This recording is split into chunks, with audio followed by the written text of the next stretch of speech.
Wow, there's a lot of people. Last time we weren't that many, now it's like super crowded. It's exciting, it's good to see you guys. I hope you stayed healthy. My talk today is censored a lot, but I think it will give you some value and some key takeaways as well. Title is a little clickbaity, but there is actually some truth in this. I call it the 4 Horsemen of Cyberwarfare, and one of those is famine, or pestilence, if you like. For those who don't know, or if they do care, my name is Lucas, and I founded my own company. Woo! Scary, but it works. I've been in the IT security industry for around 22 years now. Been at DEF CON, Black Hat, and presented some stuff there as well. Passions, for those who are taking notes. Movies, disappearing into the woods a little bit with my dog. And entrepreneurship, that's a new one. I didn't expect that. As well as sales and communication.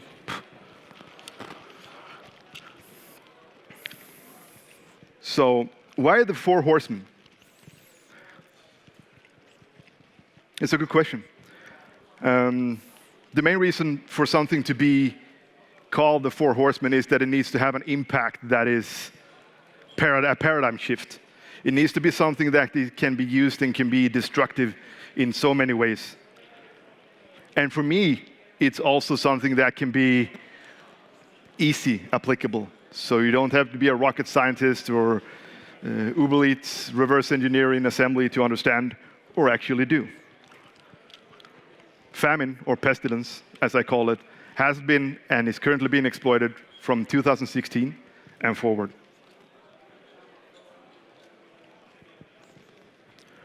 So what is the worst case scenario with this, what I call pestilence or famine?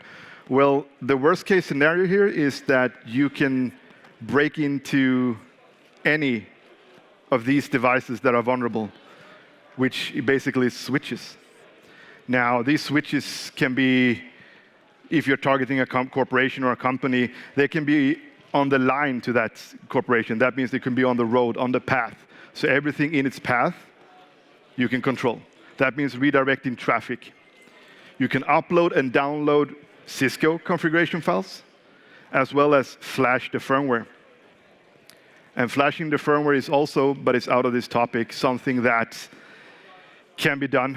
That means backdooring a Cisco firmware that then flash onto the device, and then the device itself is backdoored. So worst case scenario, I can take down the internet. And you can take down the internet with a one-liner code, 5 minutes writing, 10 minutes execution.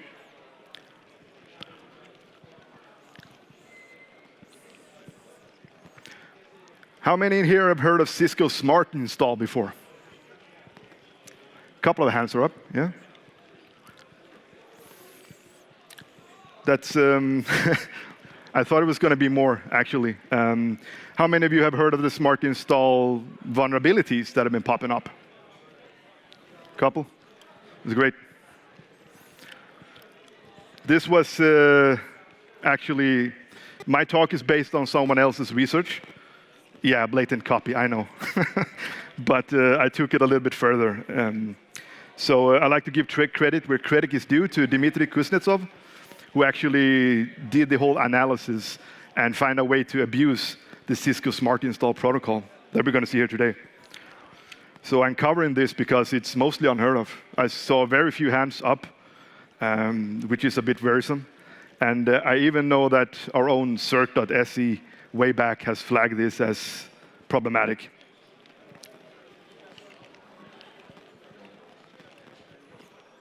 So Smart Install basically works as, let's say you have a big corporation and you take the switch and you need to deploy it. That means that the configuration needs to be uploaded, configured, and set. Smart Install is based in such a way that you can take a switch and just attach it to your network, and it will propagate the configuration needed to function, which is a huge time saver. Same thing with firmware updates and flashes, can be automated.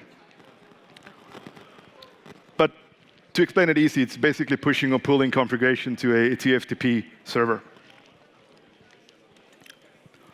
And if you want, there's a link in the description as well to the full documentation explaining how it works and how it works in Cisco.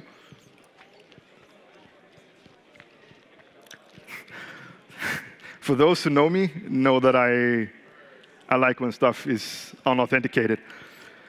And yeah, you kind of guessed it, since it's a talk from me, this is unauthenticated, which means that anyone can actually interact with Smart Install and send commands back and forth. And that means that you could probably download configuration files, upload configuration files. But it's not supposed to be exposed. I mean, it's supposed to be IP blacklisted or whitelisted and inside a network, a management network somewhere internally. Emphasis on the should be, right? So I will start this off with a little story. And please bear in mind the story has been very censored. The story is way cooler than I say it here. But late autumn 2016, I got a Python script from a friend of a friend for optimization issues. He needed to get it to work. And yeah, I helped him with it. I didn't pay much attention to it. I helped him a little bit with it, and something with configuration files for switches. Got it final. A couple of months later, I was actually at a client who is in the power industry, so it was a power plant type thing. And I found this weird port open that Nmap couldn't identify. I was like, okay, this is interesting. And I remember this script. Wasn't that this port, 4786 or something like that? And yes, it was. What that allowed me to do on that network is download the configuration files from their main switch. I could then see all the VLANs. I could rewrite the configuration file and upload it, and then have the switch, do a quick reboot, and then I was up and running on their industrial control system. No authentication, just a simple script. Then it kind of got to me, like, okay, they have it, and as I always do, I think, is anybody exposing this? Turns out that, yeah, they did. A lot. Now, we'll get to the exact numbers a little bit later, so I'm not going to spoil it. But See It, as the tool is called, was made by Dmitry Kuznetsov. It's basically a TFTP server and a Python script that tells the Cisco switch to download the configuration and send it to attacker-controlled TFTP. Now, caveat, you need to be just connected without a firewall if you don't want to mess with port forwarding and stuff like that. But if you have like just a Linux box online, you can do this. And it allows some easy exploitation. What is also funny is that on darknet, deep web, whatever you call it, there were heaps of these configuration files downloaded. Around 2 to 5 gigabytes, belong to everything from OS vendors to weapons manufacturers to banks, governments, military. And this is how easy it is. I made a thing for you here so you can see that this is not rocket science. I just click my pointer and I have the TFTP file. All I had to do now is edit it in my VI, and that's it. I have the configuration file of that device that was vulnerable in a couple of seconds. Now, you can actually combine this and do like a one-liner foo, where you take an Nmap or CMap or mass scan, and you just pass that along to this one See It tool to download a configuration file, making it nice and tidy, putting it in a folder structure, or doing some other analysis on it, which I've done before, which is basically checking the version of the configuration file, checking for misconfigurations and errors as well. But now you have the config file, you can modify it, and you can also upload it through TFTP, or in this case, See It, and the switch will grab it from your TFTP and say, good job. You can also modify a firmware if you're hardcore enough, upload that one and have that, flash. And once that is done, you have access. There are some cool data in there as well, like AAA servers, PACS stuff. When I did my medical in the last talk, there's also some, radius servers and connections that you can analyze, VPNs. So a lot of fun stuff in the config files. The main reason why so few have heard about this, I think, is that Cisco, they did an announcement in 2017 at the same time as our cert.se that this is it's not their problem. This is informational. You can abuse the TFTP, and it was dead silent. When I did a scan just to find vulnerabilities on this, I didn't get one single complaint. Usually when I scan the internet, I get like everything from abuse to blacklist to all that things in my mailbox saying that, you shouldn't port scan us, you shouldn't do this. In this case, dead silent, not one complaint, which means that it's not being picked up by, back then, IDS, IDPs, firewalls. There were no rules. And that's a little bit scary. So this is probably the main reason you haven't heard about it, and Cisco wants it to keep information because it's not their problem. I can understand Cisco's point of view here. I mean, you're not supposed to host it externally, but as we all know, if you're not supposed to do something, someone is probably doing it. And yeah, that is super bad. Cisco, I know friends of mine have talked to Cisco and tried to change it from an informational to a high or a medium just to get some more traction on this. And yes, this has been going on since 2016, and it's the same, which basically command execution on the switch. But they have other vulnerabilities for the smart install protocol that you can also use in order to, remote code execute, which was patched really quickly. But this is basically a remote code execution as well, per se. But there's no authentication around it or to it. So,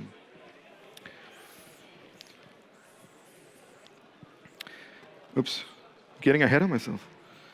So the time span that this was active and what I was doing was, Mr. Kuznetsov is doing his research, and my friend comes to me with the script. And he actually scans the internet. He doesn't give out any details. He just says he scanned the internet, and it's scary. That's what he says in his presentation. There's a link to the Zero Nights presentation as well in the PowerPoint. So if you want that, just let me know. It should be in here. Which also describes the technical details, the communication in between the script and the TFTP, and how all that is tied together with Smart Install. Active exploitation throughout 2017 without much fuss. And from what I've seen, we have, like I said, military, weapons manufacturers, governments, banks, ISPs, backbones, hospitals, you name it, it was there. Now, patching it would not just be problematic, since you can do the firmware reflash, right? So here you have to probably nuke the switch, replace it, or reflash it yourself. Cisco released their first advisory in 2017, and at the same time there, cert.se released their information as well, warning people that you shouldn't expose this. This is bad. And it's still up there on cert. If you look, you will find just smart install on cert.se, and you will find it.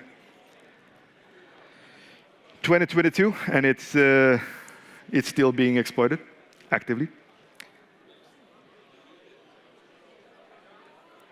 If we look at the numbers, when I got in contact with John Madeley, who has Shoda, and I told him, please, this port, listen to it, see what you can do, see what you can find. Back then, it was almost, been a while. So we were looking at possibly 600,000 vulnerable switches, down to 320,000, which you see here. Further down, 2017 to 204,000, I think it says. And 2018, 181. Something happened there between 2018 and 2019. I think more people became aware that this was a problem. So they started closing it down. Everything has been going smoothly. It's a steady decline rate, which is fantastic. Until last month, there was actually an increase. I think it was 1.4% increase. So 50-ish new machines or new switches were visible on Shodan. I don't like that, and that's why I'm here. What I've been doing for the last, 3 months more actively is contacting companies and I've been reaching out to LinkedIn. Once I had too much going and rolling with around 100 companies worldwide, I thought, no, it's too much. I need to focus, and I'll focus in-house. I've been focusing here at Sweden. So if you got a call from me, first of all, I'm sorry. Second of all, I don't mean you no harm.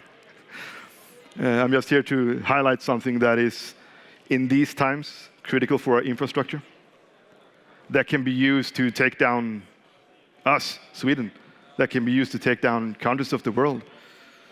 It can be used to take down Russia and Ukraine. I have a funny story about that one.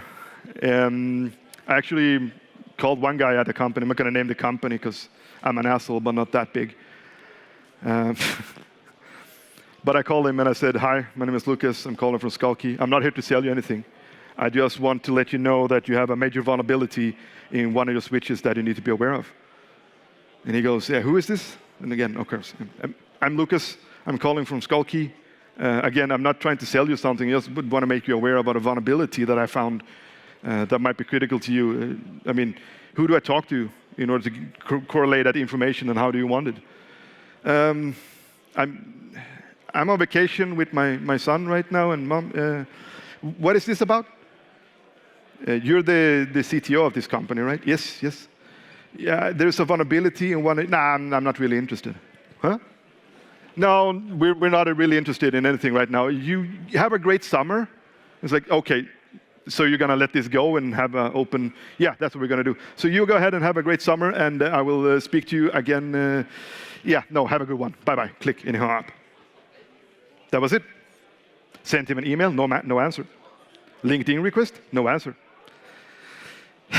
So what I had to do was go to his boss, further up the food chain, and say, hello, I had a confusing interaction with your CTO of your company. I would like to get you to aware of this vulnerability, which you have on these IP addresses, which can lead to this. That's all I'm going to say. I mean, I wish you, if you need any further information, please contact me. Other than that, have a great day. Thank you. And that's all I can do. But now, guess what? It's closed. I won. And that has been my main goal. The main goal of my company is to make the world just a little bit more secure today than it was yesterday. Cringe, I know, but I mean, I have to call someone, right? So, and that's what I've been doing. Like, I have so many. I had to keep tabs on which companies I contacted, what IP addresses, who I reached out to, what time I reached out to them, and then set reminders for everything, and just spending days reaching out. And doing this pro bono as well, because I don't know if they want anything, sure, fine, I'm here. But I just want to make it just a little bit more safe. All the images are AI generated, did I say that? So it's pretty cool, eh? Statistics for Sweden, and that's because my home turf. When it started in 2017, we got 3,288. Not that much if you think it's just 3,000 devices. But what those are connected to is the highest impact.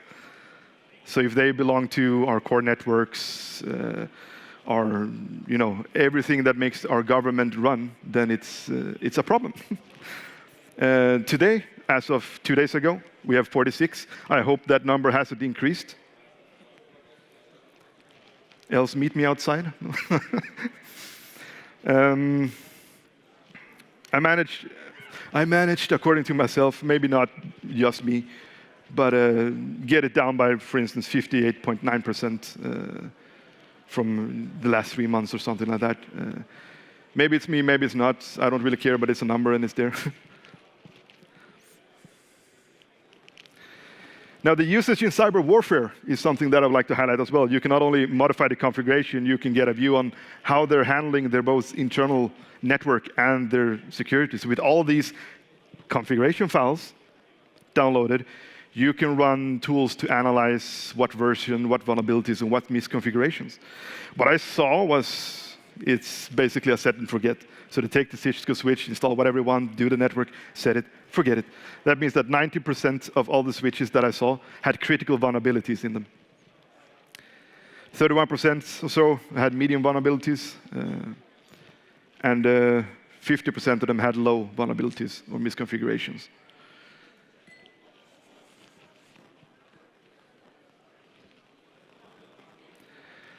I have a government, I'm not going to name one, which I found that in every hotel in this country, there is a root certificate installed, which means that it's a signed root so they can read your SSL, and traffic forwarded to a listening interface, which redirects all traffic. I confronted them about this and said, hi, why are you doing this?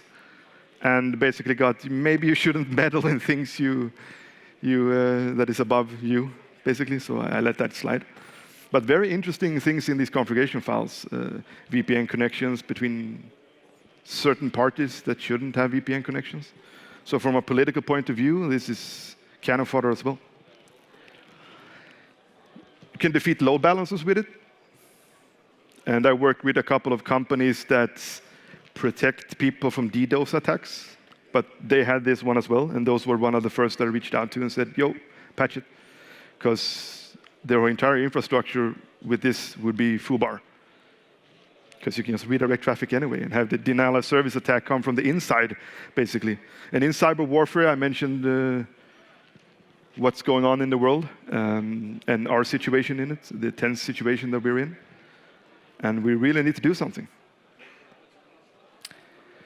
I am going to show you what is public out there. These are the networks, top networks, according to Shodan, that has Cisco Smart installed, exposing outwards. You can see, for instance, Korea Telecom.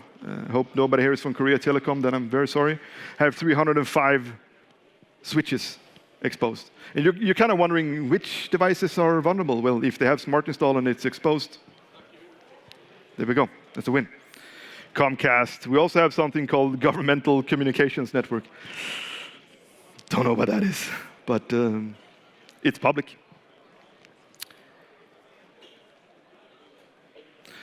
If we check in per country, US, top dog, you know it. We also have Russia in there, which is also a little bit tense, maybe, and Great Britain. Now, when we see this number, we're thinking, again, it's just 1,812 devices, but then again, what are they connected to? What is the route they're going through and what traffic passes through? And that's what's important. Oh, too fast, man. What can you do? I'm going to ask you something, not just present something that is awesome. I'm going to ask you to do something. If you do networking in pen test and you can't come over port 4786 at a gig, please talk to your clients and have them close them. If you're working for an ISP, then please take a little bit responsibility for your clients' networks. Especially the US companies tend to push the blame. I submitted a bug bounty for Google, of course, got denied, where they had this open on all fiber connections, basically, in a certain area in Google. But I said, no, that's the customer, it's not our problem. I counter with, so if that one breaks, who is the customer going to call? Well, that's us. There we go. So how about I bring those 200 down, and then we'll see how it's going to work. How many banks are connected to that one? Unknown. You can do the check showdown part with just easy one-liner, port 4786, country Sweden, quotation marks, smart. Again, please, if you're ISP, take responsibility a little bit and just notify your clients if you have this in your network. The Swedish ones have been very cooperative. Danish ones, somewhat. Outside of that, not at all. But there are attacks going on out there. I got a call months ago from someone deep down in the rabbit hole, asking what my IP was for the research machine in order to just correlate some attack patterns they saw, just so they can rule me out. So it's being actively exploited. I found this vulnerability and I got rewarded for it for the Department of Defense, actually. It was a bug bounty program, and there was an IP address and a Cisco switch, which had this one open. Checking the configuration, it was connected to a femtocell, which is used to monitor and listen to mobile traffic. That's as far as I know, at least. But that one got closed, and that's perfect. No reward, just the credit and the pat on the shoulder. Good boy. Thank you. How do you fix this? It's very, very, very hard. It's one line, no VStack. That's it. Get that into your configuration, get that into the console, type it, you're done. That's Cisco's fix on it. And there's a link to the PDF down below if you want to read more about the vulnerability and how it's actually being done. There was an unconfirmed rumor, I don't know if it's true, because some network people I've talked about said, I never opened something like this. And they started speculating and buzzing that it came with a firmware update and automatically opened. If that was the case, that would be, excuse the language, that would be shit. But it can also explain the high number of vulnerable devices in the beginning, because this is something you need to turn on. Thank you very much. If you need me, I will hopefully be in the bar.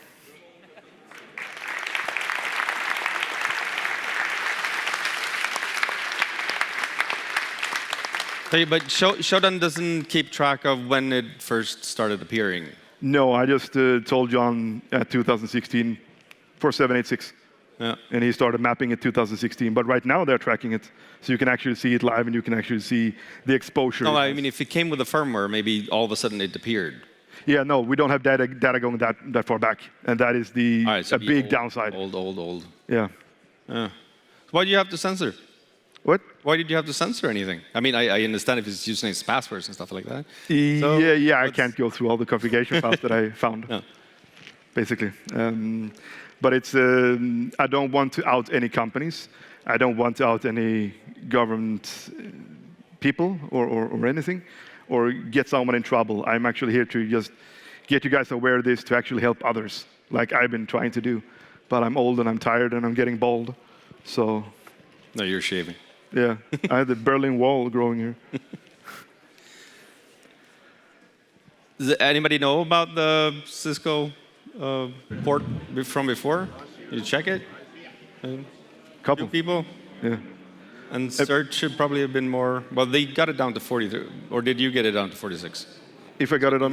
You got it down to 46, 46 still 78. In, was it 78? Yeah, 46, 78. Yeah. So it's I don't know what to say or do. It's been a long journey ever since 2016 to actually be able to present something. It is, but it's a fun vulnerability, I would say. That sounds annoying. Do we have questions from the audience? Do we have a Thomas here reading questions from? I don't know where Thomas is, so I don't know if there's any questions on the Slido thing, but I don't see any hands. It's pretty self-explanatory, man. So, in that case, right? Thank you very much, Lucas Lundgren. Thank you, guys.